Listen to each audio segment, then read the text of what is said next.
This question is from the chapter ellipse, and the question says that let S and S dash be the foci of an ellipse and B be any one of the extremities of the minor axis.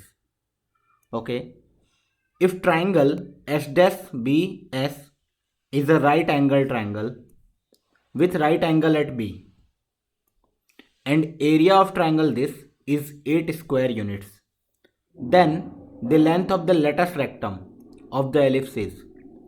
Okay, तो इसमें हमारे पास ellipse का equation given नहीं है। उन्होंने बस बोला है कि एक एलिप्स है अपने पास, उसके दो फोकाई हैं एस एंड एस डैश, और एक पॉइंट लिया गया माइनर एक्सिस के एंड पे, और उन तीनों पॉइंट्स को ज्वाइन किया गया तो हमारे पास एक ट्राइंगल बना। वो जो ट्राइंगल है वो राइट एंगल ट्राइंगल है, और राइट एंगल कहाँ पे है? तो जहाँ पे माइनर एक्सिस वाला एंड पॉइंट है वहीं पे है। देन एक और कंडीशन गिवन है कि ये जो ट्राइंगल बना है इसका area is 8 square units. Then we have to find the length of the latus rectum of the ellipse. तो इस क्वेश्चन को सॉल्व करने के लिए सबसे पहली बात ये समझना है कि जब भी एलिप्स का इक्वेशन गिवन नहीं होगा हम लोग खुद से एज्यूम तो करेंगे, लेकिन एज्यूम कौन सा करेंगे? तो हॉरिजॉन्टल एलिप्स करेंगे, सबसे बेसिक वाला, स्टैंडर्ड वाला, that is x square upon a square plus y square upon b square is equal to 1। ये अपना एलिप्स हुआ। अगर ये एलिप्स है तो बताओ इसका फोकस क्या होता है? तो मैं बोलूँगा a e comma zero and minus a e comma zero. ये सब हमें पता होना चाहिए। तो सबसे पहले मैं इस एलिप्स का डायग्राम बनाता हूँ। जब डायग्राम बनाएंगे तो हमारे पास एलिप्स कुछ ऐसा दिखेगा। ये हमारा एक्स एक्सिस है, ये हमारा वाई एक्सिस है। एलिप्स बनाया,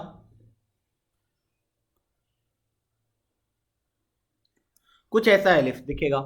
अब एलिप्स में मुझे कोऑर्डिनेट मार्क करने हैं, तो मैं मार्क करूंगा this is a comma zero, this is minus a comma zero.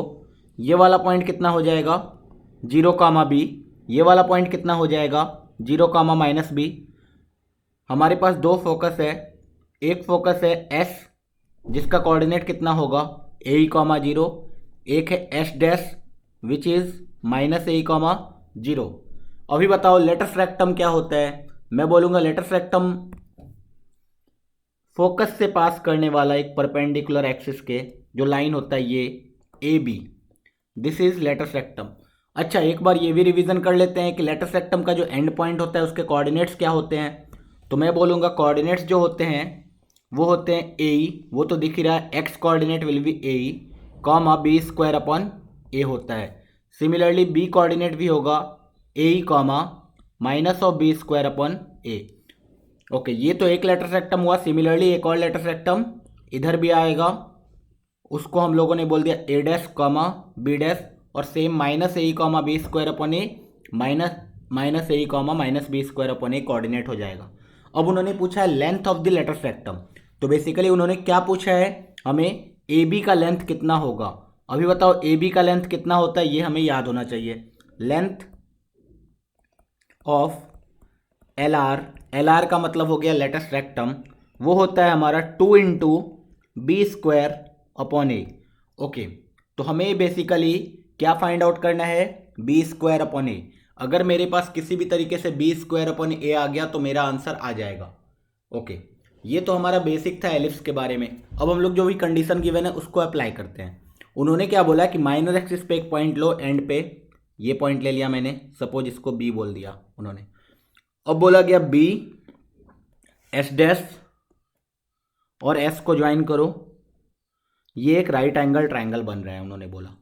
अभी बताओ ये लेंथ कितना होगा एस और एस डैश के बीच में? तो मैं बोलूँगा 2AE।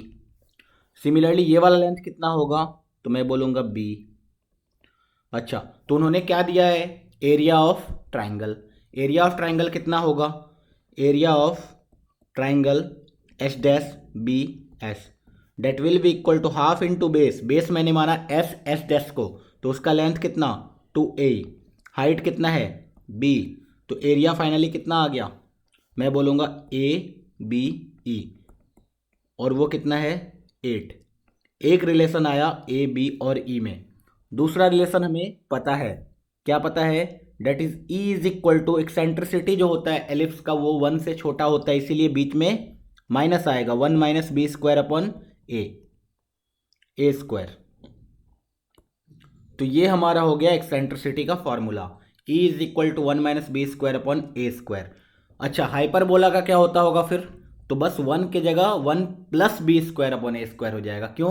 क्योंकि हाइपरबोला का जो एलिप्स होता है वो ग्रेटर देन 1 होता है, एलिप्स का जो एक्सेंट्रिसिटी होता है वो लेस देन 1 होता है। ओके, तो यहाँ से मेरे पास एक और रिलेशन आएगा, that is e square is equal to 1 minus b square upon a square, और we can say that a square e square is equal to a square minus b square. ये एक रिलेशन और आ गया हमारे पास। ठीक है, तो 2 रिलेशन आ गया अपने पास। अब एक और रिलेशन, हमने अभी तक किसका यूज़ नहीं किया है? हमने ये वाले पॉइंट का यूज़ ही नहीं किया है कि ये दोनों लाइंस परपेंडिकुलर हैं। ओके, तो इसका यूज़ बहुत तरीके से किया जा सकता है। एक तरीका तो ये है कि मैं क्या करूँगा, बी और एस डैश का स्लोप कैलकुलेट करूँगा, क्योंकि दोनों कोऑर्डिनेट्स पता है मुझे। सिमिलरली बी और एस का भी, बी एस का स्लोप कैलकुलेट करूँगा, उसका भी कोऑर्डिनेट मुझे पता है।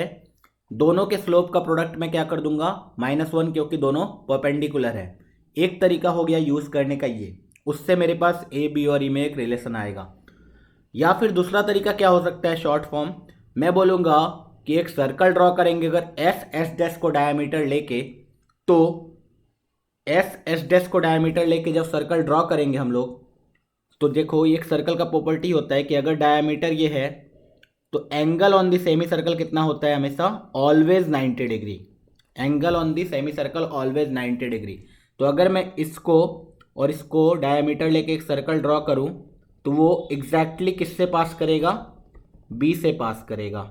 ओके, तो वो जब बी से पास करेगा, दिस मीन्स इस सर्कल का सेंटर क्या होगा, तो मुझे पता है कि फोकस का जो मिड पॉइंट होगा दोनों का वो होगा सेंटर।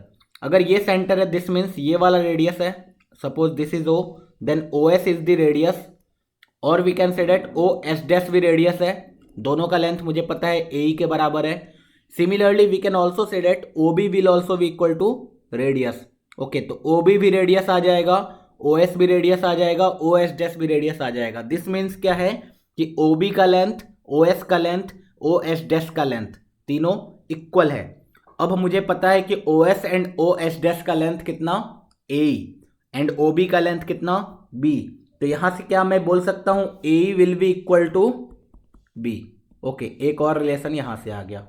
ए जब बी के बराबर है तो इसको मैं सेकेंड वाले में डालूंगा, ए और ई को बी के बराबर डालूंगा, तो ये इक्वेशन क्या बन जाएगा, b square is equal to 8। मुझे क्या चाहिए था, बी स्क्वायर अपॉन ए, मेरे पास बी स्क्वायर आ चुका है ऑलरेडी। ओके, अब अगर बी स्क्वायर आ चुका है तो मैं यहां से निकाल सकता हूं, this is equal to a square into e square which is equal to a square minus b square 8 है। ओके, अब ई स्क्वायर को मैं क्या रख सकता हूं, ई स्क्वायर को आई कैन पुट,